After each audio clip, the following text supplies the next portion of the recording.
High friends, Pandian store serial next promo என்ன மாதிரியான இன்ட்ரெஸ்டாக போகுதுன்னு பார்க்கலாம். குமாரை பயங்கரமாக ஃபீல் பண்ணிட்டு இருக்காங்க.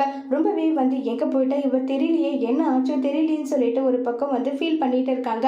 கரெக்டாக பாண்டியன்னு அதே மாதிரி கதிர் வந்துடுறாங்க. டே எங்கடா என்னுடைய தங்கச்சி, ஒழுங்கு மரியாதை அவள் எங்கே இருக்கான்னு சொல்லிடுன்னு சொல்லிட்டு பயங்கரமாக கோபப்படுறாங்க. உன் தங்கச்சி எங்கன்னு சொல்லிட்டு என்ன கேட்டுட்டு இருக்கேன்னு சொல்லிட்டு குமார் சொல்ல ஒரு கட்டத்தில் கதிர் கோபப்பட்டு குமாரை செம்மாட்டி அடிச்சிடுறாங்க. இல்லை அவளை நான் கடத்தி தான் கூட்டிட்டு போனேன், அவளுடைய கல்யாணத்தை நிறுத்தணும், உங்களை தலைகுனிய வைக்கணும்னு சொல்லிட்டு கடத்தி வச்சிருந்தேன். அவ திடீர்னு என் குடும்பத்துல மட்டும் இப்படி நடந்தா அடுத்த நிமிஷம் நான் உயிரோட இருக்க மாட்டேன்னு சொல்லிட்டு தப்பிச்சு அவ ஓடிட்டா. இப்ப வரைக்கும் நானும் அவளைதான் தேடிட்டு இருக்கேன்னு சொல்றாங்க.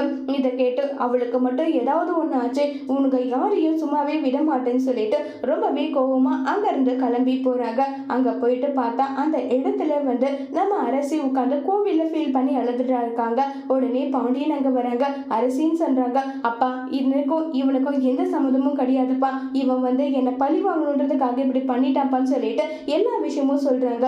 இவனை சும்மா விடக்கூடாது, இவங்க சும்மா விடுறதுனால தானே இவன் தலைக்கு மேல ஏறி போறான், இவனை என்ன பண்றேன் பாருன்னு சொல்லிட்டு பயங்கர கோவமா கதிர் குமார அடி அடி நடிச்சிட்டு இருக்காங்க. இப்ப குமாரோட நிலை என்ன ஆக போகுதுங்கிறத வரப்போற எபிசோட்ல வெயிட் பண்ணி பார்க்கலாம். தேங்க்யூ.